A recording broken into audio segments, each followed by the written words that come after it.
L'occupation de Gaza-Ville qui serait vidée de ses habitants. Le cabinet de sécurité israélien vient d'approuver le plan visant à ce que l'armée israélienne prenne le contrôle total de la ville. Déjà, toute la partie est est sous contrôle. Donc il s'agirait essentiellement de la partie ouest pour en finir avec Gaza, qui, en temps de paix, comptait plus d'1 million d'habitants. L'évacuation des habitants de la ville vers d'autres zones devrait être terminée d'ici le 7 octobre. La date n'étant évidemment pas un hasard. Et ce n'est qu'après que la prise de contrôle militaire devrait commencer. Des centaines de milliers de Palestiniens, pour la plupart déjà déplacés de multiples fois, vont subir un véritable nettoyage ethnique. Des milliers vont mourir.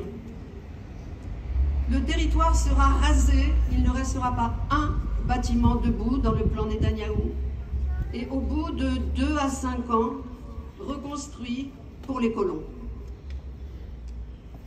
Mais l'armée commence à renacler.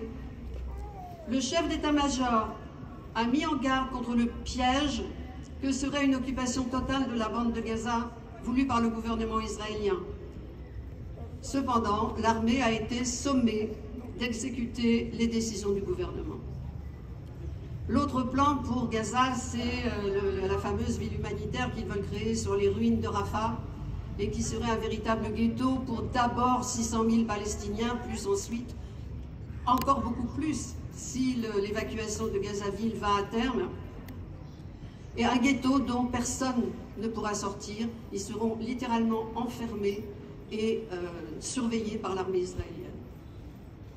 Donc, vider Gaza de ses habitants par l'extermination qui est en cours, ou bien un départ forcé si certains arrivaient à passer par l'Égypte. Je vous disais l'autre jour que même la plage est interdite. C'est le seul endroit pourtant où on peut se rafraîchir dans une période où les chaleurs sont extrêmes à Gaza. Mais les canonnières israéliennes qui sont au large tirent dès qu'elles voient des gens sur la plage. Par ailleurs, les bombardements continuent et les bulldozers, c'est une nouvelle technique tactique israélienne de destruction de Gaza. Les bulldozers n'en finissent pas de détruire les bâtiments les uns après les autres. Mais par contre, des manifestations se poursuivent contre la guerre en Israël. Notamment, les familles d'otages sont extrêmement en colère, très inquiètes évidemment, et extrêmement en colère des nouvelles décisions de Netanyahou, parce qu'elles savent très bien que la vie des otages est dans la balance et que si ce projet complètement insensé de vider Gaza de ses habitants va là aussi à son terme, les otages en paieront le prix fort, évidemment.